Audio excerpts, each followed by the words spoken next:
Fred, sí. Però la part bona és que a les comarques de muntanya hi fa un fred sec que no se't pica els ossos com l'humit.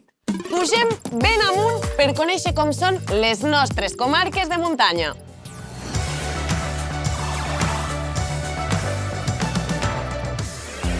Estan situades a les serralades del Pirineu i del Prepirineu, amb muntanyes molt altes, on neixen molts rius com la Garona, les Nogueres, Pallaresa i Ribagorçana, el Segre, el Llobregat o el Ter.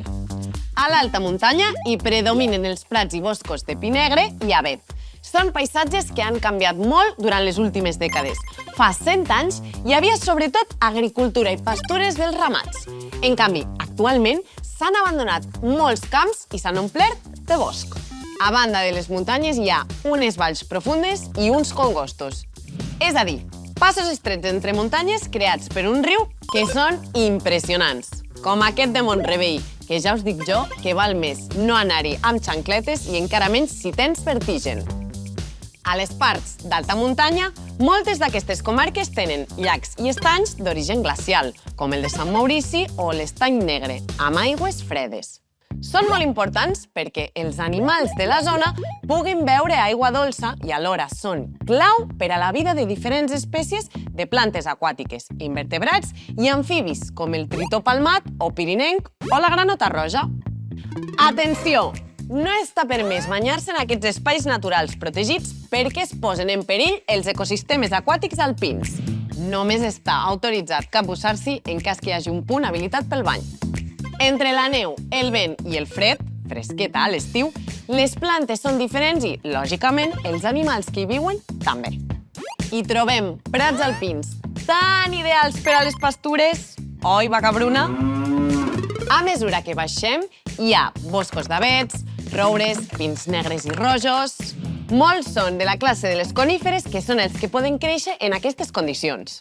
Hi habiten cérvols, àligues, llops, llúdrigues o espècies com el trencalòs i l'isard.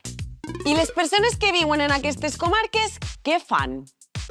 Abans, la major part de la gent d'alta muntanya treballava en l'agricultura, la ramaderia i l'explotació de boscos. Actualment, tot i que, per sort, encara hi ha pagesos, la major part treballa al sector terciari. Turisme d'esquí, turisme d'aventura, restaurants, escoles, oficines, botigues...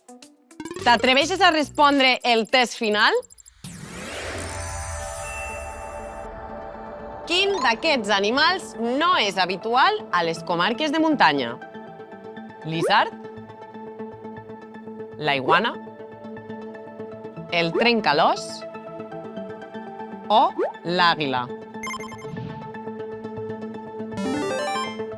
Quin d'aquests arbres no és propi de les comarques de muntanya? El pi negre? L'avet? El taronger? O el roure? Què és un congost?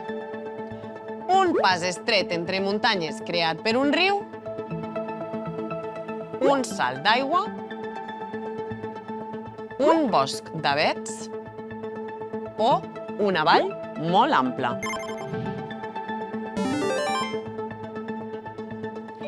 Actualment, a què es dedica la major part de la població de les comarques de muntanya? Al sector primari?